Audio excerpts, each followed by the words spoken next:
Justin Tuck, the former Giants and Raiders defensive lineman, two-time Super Bowl champ, and decided to announce his retirement. When did you decide that you were going to retire?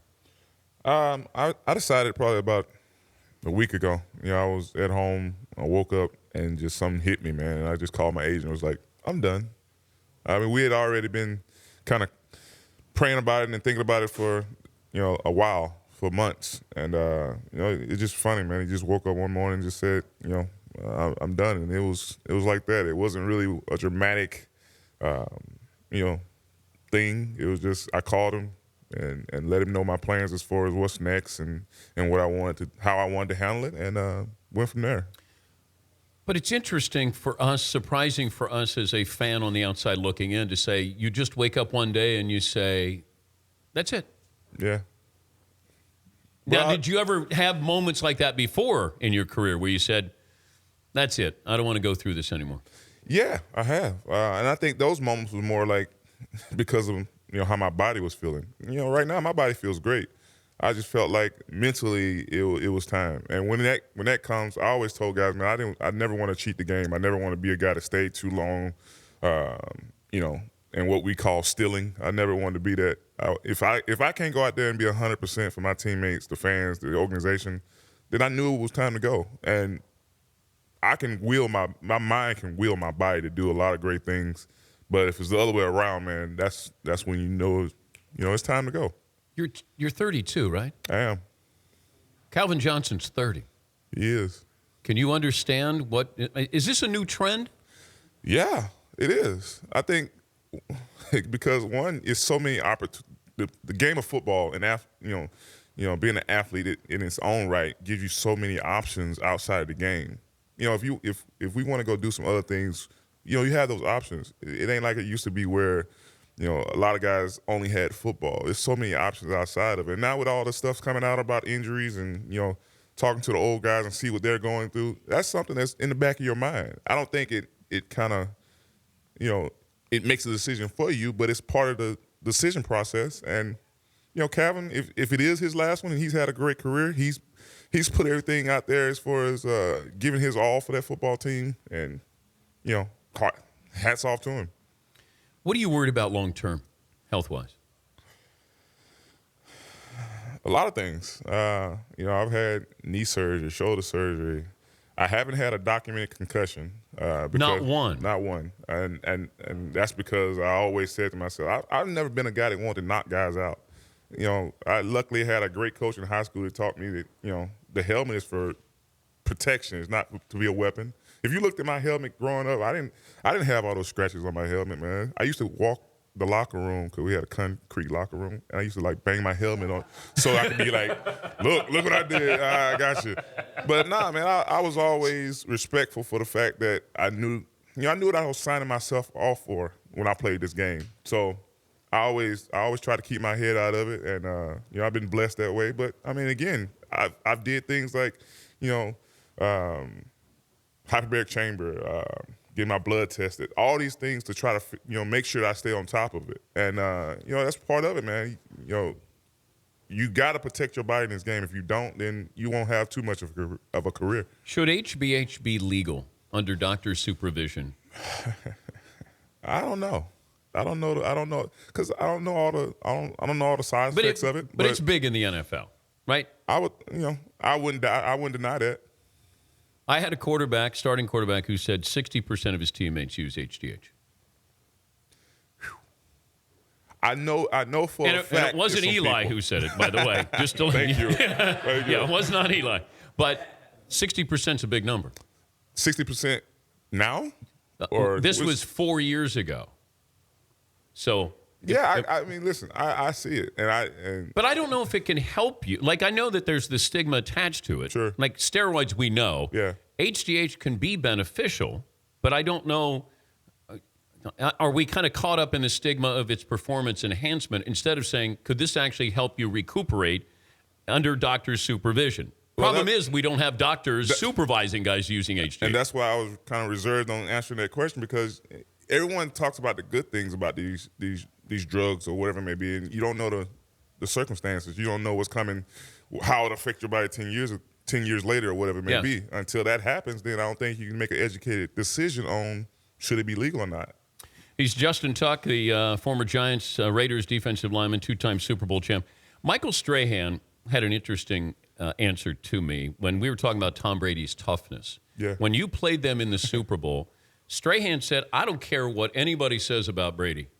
We beat the hell out of him. Absolutely. And he did not complain once. He complained to his lineman about blocking, right? Yeah, absolutely. But he never said anything. Strahan said, we hit him with everything we had. Yeah. We wanted to let him know we're coming and we're going to be right back and try to get into his head. But he said, I have so much respect. You were there putting a beating on him. The sentiment is the same, man. I think it's funny because, Boston fans hate me because of the Tom Brady thing. They always if they ever see a picture of me sacking Tom in the Super Bowl, whatever, it's like, he hates Tom. He's a Tom hater, whatever. I absolutely admire Tom Brady. I love watching him play. I love playing against him. I think because of who he is and how he's went about his business, he brings the best out of us. Is because we want to get that to him. And what we did to him in that Super Bowl, for the fact of the matter, we hit him sometimes where it was like he's not getting up, and he just got up. He might have cussed his old line out, but to be able to stay in that game and do it, and you threw a ball in the fourth quarter to Randy Moss. The ball traveled like 75 yards or something like that, and that was right after Jay Alford had literally broke him in half. And I got the utmost respect for him. I think obviously he's one of the best to ever do it. But more than that, man, he is that whole tough label is warranted for sure. Who did you not get that you'd still like a piece of? Eli? Because you couldn't hit him in practice. No, that really irked me. It really did. That whole red jersey thing, No, I love Eli. You're not man. allowed to touch him in practice, right? No, but it was some times like I would just walk by him and kind of just grab his shoulder while he was, after he had threw or before I knew he was going to throw, because you don't want to play around with that with a franchise quarterback. He's the reason why we won so many games, so we were very respectful of that. But, just to let him know, man, listen. Did you ever get Peyton? I got Peyton a few times. Yeah. I intercepted Peyton, too. And that's probably my best memory of Peyton because it was like on a ball where I tipped the ball in the air and dove to catch it, and he tried to tackle me, and I gave him a quick little juke, and he fell on his face. But did you keep the football? Absolutely. That's Peyton Manning. Now, would you get Peyton to autograph that ball? If he would. I would think he would look at the ball and it would say Denver, it would say Broncos on it. He'd be like, I could see Peyton doing something like signing like Daffy Duck or something like that. Something Just stupid? something stupid like that.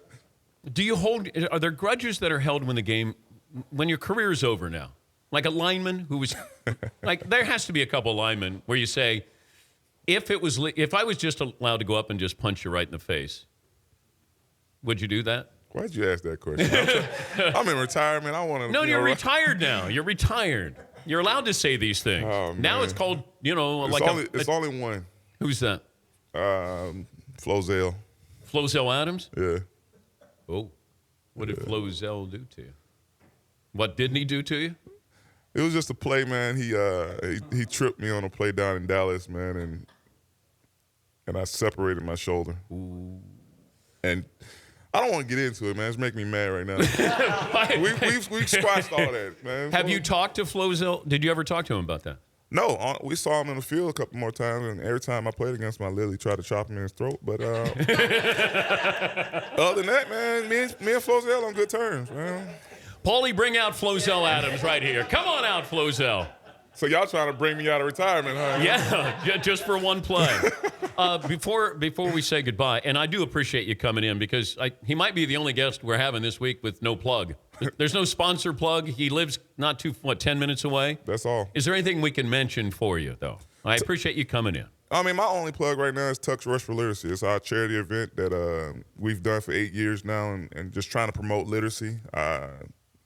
It's a lot of work we're doing in Oakland, in the Bay Area this week with Super Bowl 50 and the 50 Fund to just go out and promote literacy and get kids involved in reading. And that's my only plug, man.